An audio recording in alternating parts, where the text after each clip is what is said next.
Well, hello. It's time for another exciting episode of Pens in Use. This is the show where I talk about the fountain pens and inks I've been using throughout the week. So let's dive into it.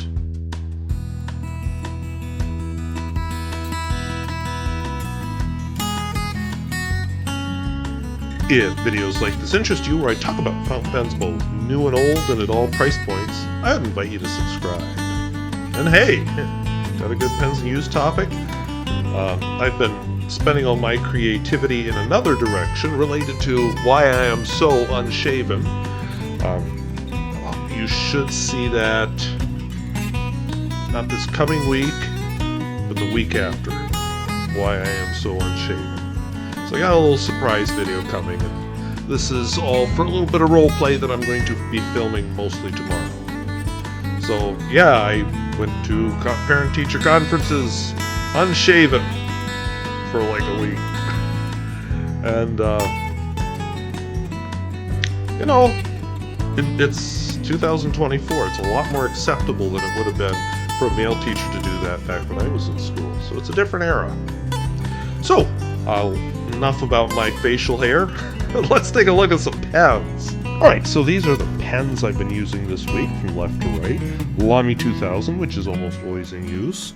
Nakaya Nakaya Neo Standard Writer. An Aurora Optima. Parker 61, which just does not seem to run out of ink. A Platinum 3776. A Geha 722. Montblanc 225. And an Aurora 89. As always,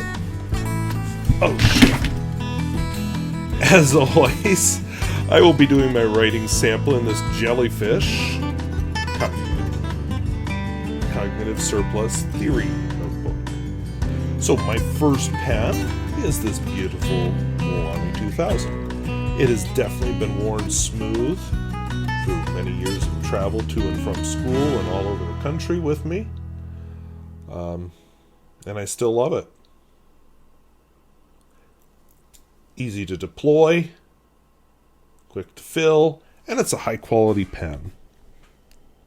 So Lamy 2000. I'm continuing my process of using up ink. So this contains Omas Black.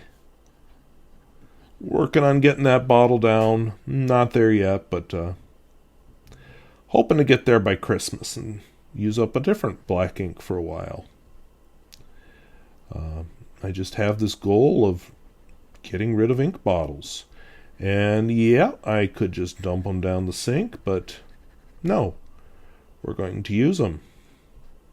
So by being systematic and using a few select colors at a time, I'm hoping to get to that goal, or at least see visible progress. This next pen, I was a little confused last week because I just had a moment of, is it a writer? So yes, this is the Neo Standard Writer, Nakaya. The beautiful Urushi finish. Some people say, oh, well, that's it. It's just like paint. A little more to it than that. Very interesting type of finish. Very artistic. Just maybe not in the same way, if we had a whole bunch of fancy stuff on it. Different drawings and stuff. There is a pen I want. Ooh, boy. Nakaya Ascending Dragon.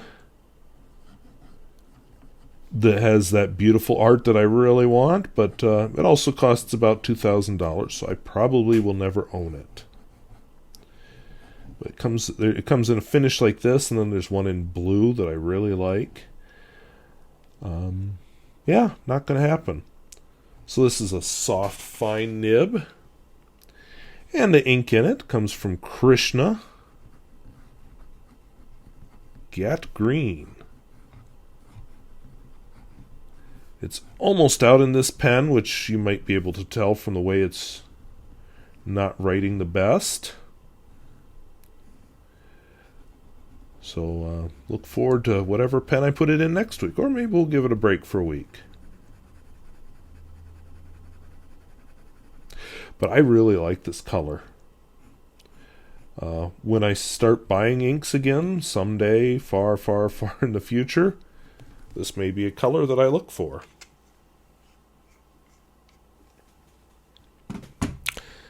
My next pen is a Proto Pens find. This is an Aurora Optima. I'd always wanted Aurora 88. This is a Soleil finish. Supposed to be sun. Wow, something's off with my lighting. I'm not sure what I did. Ugh. But something's off. But anyway, beautiful finish. And, standard medium nib. And I kind of like the fact that it's not all that Soleil finish. It's black. And it must be a special edition, because it even has a number on it. So this is the Aurora Optima. So when I was talking earlier about success in using up inks, when this pen goes empty, we're done with this ink. What is this ink? Monteverde. Turquoise. And you might be thinking, oh boy, does that mean you can finally buy a turquoise ink? Nope. Because I have a bottle of Lamy turquoise to work through. And I have a bottle of Sailor, is it called Sky High? Something like that. Anyway, so I still have 2 turquoises to work through. But, hey, I got one beaten down. The pen that just can't seem to get empty is this lovely vintage Parker 61. And the cap is a rainbow finish, which is a little different. I've seen less subtle ones, but they're usually a lot more expensive, so we'll go with what we can afford here at the Wasky Squirrel Pen Channel. The Parker 61, I don't know what the nib is, but it's got a nib. The ink in it is Herbin. This is another ink I really like. Bleu Myosotis. I did not care for the bottle it came in. It came in this ridiculous heart-shaped bottle that a lot of my pens couldn't even fit in. And as the ink level got lower and lower, it just got harder and harder to fill from it. So I had a spare Akkerman bottle, so I finally just dumped it all in there. And that's what I'm filling from now, and it's working so much better.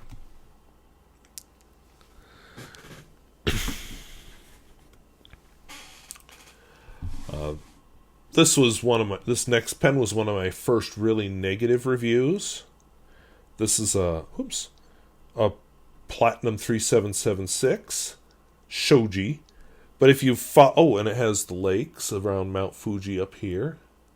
But if you've been following the channel, you know that I actually really like the Platinum 3776.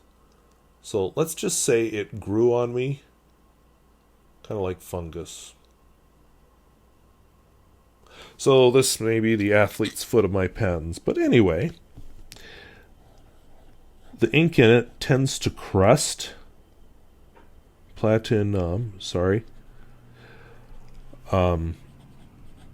see a little bit of crusting on the nib, and I found if it sits a little bit, if it sits a little bit, then it plays this little stunt. And then I have to get it going again. I like the color of this ink, but what a pain. I don't believe in dumping inks down the sink, but sometimes you get that temptation. Right now I've got that temptation real strong. So we'll try to resist it.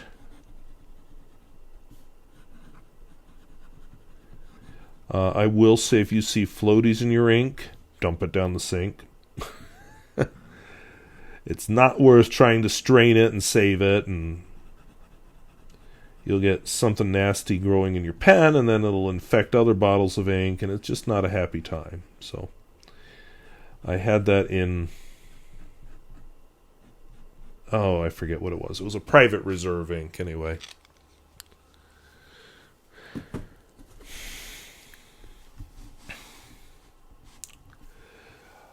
Back on the topic of the pen, if you've watched this channel long enough, you've gotten to see my taste in pens evolve and change. Used to be a lot more noodlers on this channel. So this is a Geha 722. Has a oblique nib in it, oblique broad. And yeah, a little button for the reserve tank when you think it's run empty. Geha was bought up by Pelikan. You won't see the Geha name anymore on pens, but you will apparently see it on office products. And I want to say Pelikan is owned by somebody also, but I can't remember.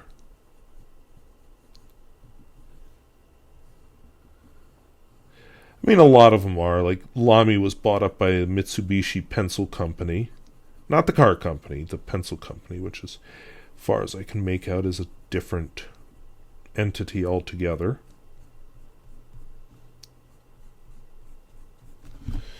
But anyway, just a very nice looking 1970s pen. Here's another nice one. This was meant to be Montblanc's answer to the Lamy 2000. See, it's got a bird splat. And if you don't mind maybe a broken off bird splat, you might even be able to find them at a fairly reasonable price if you're willing to look. So I always encourage people to buy vintage. So Montblanc 225, this has an extra fine nib in it. And yeah, I like the Lamy 2000 better, but I'd be perfectly content writing with this one. The ink in it is, Pelikan. I was about to write just the color. 4001 Violet. Another ink that I really, really like. So I'm not in danger of running out of this one soon. When I do, I have several other types of violet ink around the house. Califolio de Atramentis. But I think when I get those used up, I'm going to come back to Pelikan because I like it.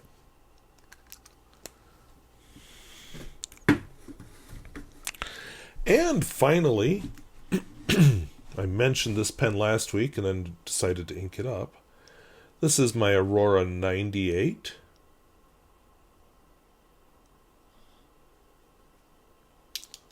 Oops. You didn't see me do that. There we go.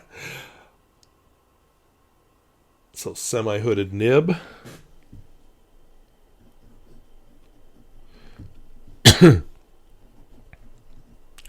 The ink in it is Akkerman. This one's getting low, so soon I'll have 2 Akkerman bottles I can play with. Although in this pen it doesn't seem to go through ink super quickly. But that's okay, there's still a decent amount of ink left in the bottle. So yeah, this pen's a little different. But I've come to like it. So those are the pens and inks I've been using this week. Since several of them are almost empty, you can probably expect a bit of a change for next week. So those are the pens and inks I've been using this week. I don't have anything quite as exciting as I did last week with the AI. I just can't do that every week. But anyway, I'm playing a little bit more with AI. You know, AI is very nice in some ways. It's not ever going to write videos for me or do the videos for me, but AI might be handy for putting together topics and summarizing articles and such. So there's a lot to be gained from AI. it all comes down to how it's used. If it's used to eliminate jobs, maximize profit at the harm to people, then it's not such a good thing, especially if it becomes self-aware and takes over the world. But as a tool, yeah, I can do things with AI that are a lot of effort by myself. I can load a bunch of research into AI and then ask it questions where it can look through my research. And yeah, I've read it, I've written notes on it, and yet AI can put things together because this is all stuff I would have done over multiple days or weeks or months or years sometimes. So a lot of potential there in AI. Now, sure, it's going to be disruptive. Almost every profession is going to use AI. You hear from students saying, well, I'm just going to work a job where there's no computers. Okay, sure you will. They'll think ranching is safe. Okay, what about those magic ear tags that we can just scan? How are you tracking your individual cattle and who's producing and who isn't and all that stuff? Who has healthy calves, who doesn't, weight on them, and so on. Feed. It's going to touch even ranching and farming in some big ways. And I wouldn't be surprised if we start seeing AI-powered tractors and combines running around the field so the farmer doesn't have to spend his day sitting in there driving. Because they already get a lot of assist from AI, GPS, and the fabulous amount of sensors that are just sensing that, this part of the field, you're kind of getting low yield over here, so maybe we got to snark some fertilizer in here next year. But, this part of the field you're getting good yield, so leave it alone. All of those things, there's so much that people just aren't seeing that, it's going to touch all these different professions. And if as a farmer I can have AI drive my combine around, I can probably make my farm a little bit bigger. And, that's going to get rid of even more farms and individual farmers. And, further empty out these small rural towns that depend on agriculture. So, and a lot of jobs will be affected that way. But in the end, I say don't fear it. Learn to live with it. Learn to work with it. Learn to use it to make your job easier. Maybe it can write letters for you. Not your personal pen pal letters, but more the form letters that you would send out. Maybe it can take care of some bookkeeping for you. There's lots of possibilities. So anyway, I'm excited about the AI. This video has no AI in it, but expect me to start using it maybe to produce more driving videos. I like doing those. They just take so much damn time. So maybe AI will help. And I found out that there are AI websites out there that will assemble videos for you. I'm a little nervous with that because, just the way I operate. But would I like to outsource some of this editing stuff? Yeah. So, I don't really enjoy editing videos or photographs. I enjoy this part of it where I perform it. I enjoy the creating. I enjoy the writing ahead of time. But the putting it together, not so much. So, there's probably room for AI in this.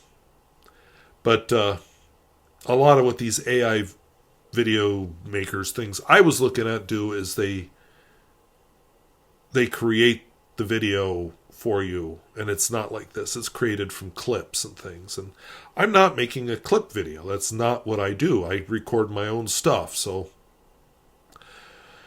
we'll have to see what happens.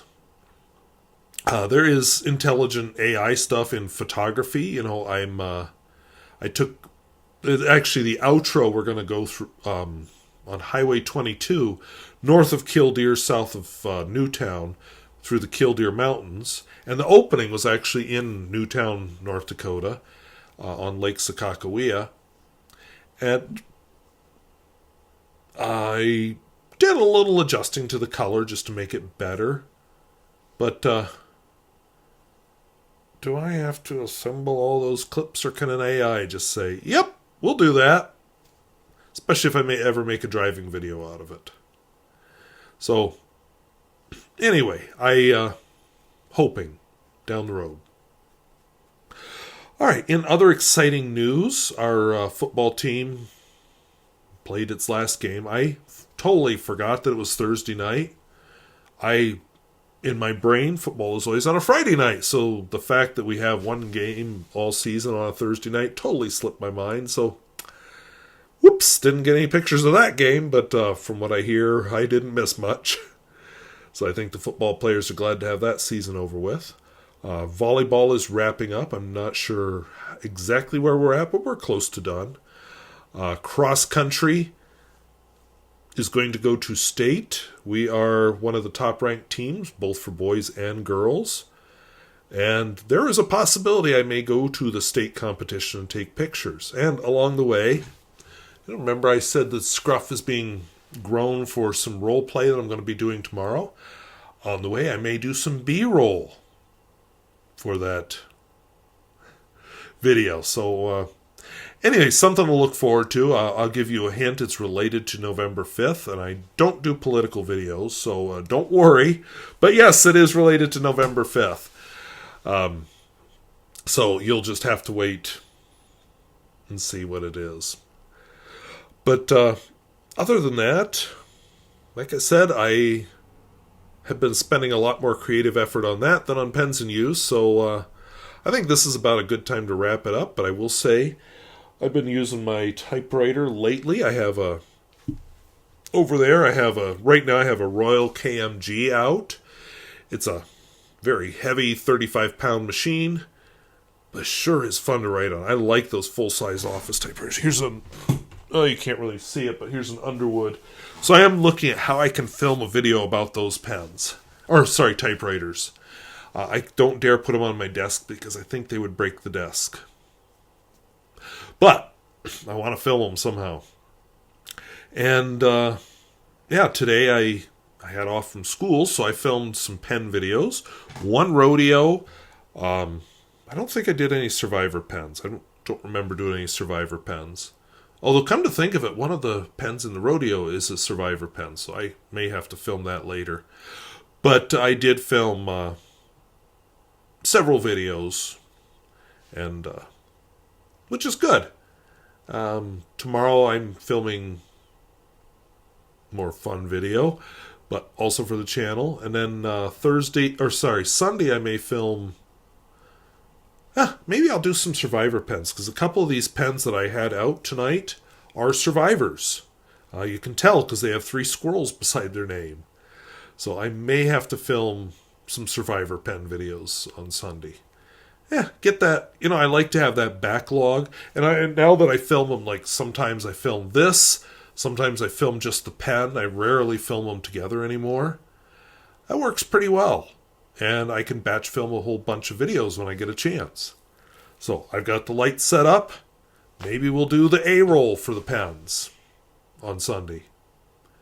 I will be shaved then also, by the way, because I will have filmed my video, and I hate it when my facial hair gets this long. It is so scratchy and annoying. So look forward to a clean-shaven squirrel after Sunday gets here. So I want to thank you for watching, and if videos like this interest you, where I talk about fountain pens, both new and old, and at all price points, I would invite you to subscribe. And hey, can I come up with a better video for next week? Maybe.